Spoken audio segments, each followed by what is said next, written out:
Dans cette partie, je vais commencer par animer quelques trajectoires d'un mobile en faisant apparaître deux vecteurs dans la cinématique très important. Le vecteur vitesse, noté V, le vecteur accélération, noté A. Attention, je vais m'intéresser juste à la forme paramétrique. Par exemple, ici, je fais tourner autour d'un cercle. Donc, je fais tourner mon mobile sur le cercle. Je donne des valeurs à t qui varient, le point bouge, le vecteur vitesse reste tangent à la courbe, le vecteur A entre à l'intérieur. Voilà un mouvement physique d'un mobile sur un cercle. Je fais la même chose, je vais faire bouger un autre mobile sur un autre trajet. J'anime, donc je varie mes valeurs de t, qui est le paramètre. Voilà mon point qui bouge. Paramètre change, et voilà mon vecteur vitesse avec mon vecteur accélération. Je peux m'amuser à faire d'autres animations, par exemple, je fais bouger ce point. Attention, la forme paramétrique de ces courbes ne sont pas vraiment dans le programme. C'est juste vous montrer comment un mobile bouge sur une trajectoire. Voilà, je fais bouger. Vecteur vitesse reste tangent. Mon vecteur accélération, voilà mon point qui bouge. Je fais la même chose. Maintenant, la trajectoire est un peu connue pour vous. C'est une parabole. Voilà, je fais bouger mon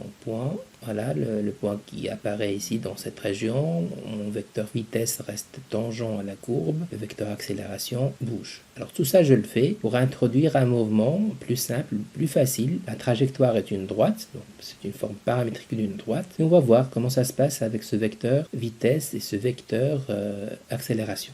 Voilà mon animation. Donc je vois bien qu'il y a un trajet de droite. Le point initial ici, il va être... Voilà, on est ici sur une droite. On voit bien une droite. Le point de départ, le point initial, c'est juste le t égale 0. Donc à t égale 0. Maintenant, dans ce contexte, le t représente pour moi un temps. C'est ce qu'on appelle des équations horaires. Donc l'équation paramétrique ou le système d'équations paramétriques de la droite, c'est juste xt avec une formule, yt avec une formule. Donc c'est le paramètre temps qui contrôle le mouvement. Alors je vois bien que t égale 0, je varie mon t. Voilà. Donc, à chaque fois, je vois bien que je bouge sur la droite. Attention, cette droite elle est dirigée par un vecteur directeur. Je vois bien que ce vecteur vitesse est justement le vecteur qui dirige.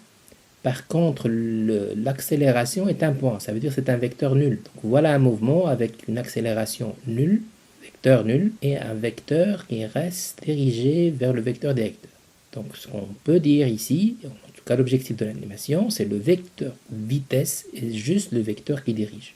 Donc, ce que je viens de voir, c'est un mouvement rectiligne uniforme. Ça part de cette équation horaire x contrôlé par t, y contrôlé par t. Je prends n'importe quel point. Par exemple, j'ai démarré avec 4 peut être autre chose, plus 4t, 5t, c'est un exemple. Le t représente le temps, ici le temps. Et quand on est dans un contexte, le t n'est pas vraiment dans R, mais plutôt dans R positif, puisqu'on part avec des valeurs de t positifs. Et je varie. T égale 0, t égale 1, t égale 3, t égale 4. Qu'est-ce qu'on a dit? Le vecteur vitesse. Donc déjà le vecteur accélération, celui-là, c'est le vecteur nul. C'est pas vraiment un problème. Par contre, le vecteur vitesse, c'est juste le vecteur qui dirige. C'est le vecteur 4, 5. Et c'est quoi la vitesse? Puisque c'est un vecteur, c'est quoi l'intensité? C'est quoi la norme de cette vitesse? La norme de la vitesse, c'est juste la norme de notre vecteur qui dirige. 4 au carré plus 5 au carré. Ce qui fait racine carrée de 16 plus 25, qui donne racine carrée de 41. La vitesse de ce mobile qui suit cette trajectoire est juste racine carrée de 41. Bien sûr, dans un contexte scientifique, ils vont voir l'unité en jeu. Donc voilà l'idée. C'est une application de votre cours dans la partie physique, d'une manière particulière dans la partie cinématique. C'est un mouvement rectiligne uniforme. Donc si vous avez l'équation paramétrique de la droite, dans un contexte scientifique, il faut le comprendre comme un mouvement rectiligne uniforme. Il faut être capable de dégager rapidement son vecteur vitesse.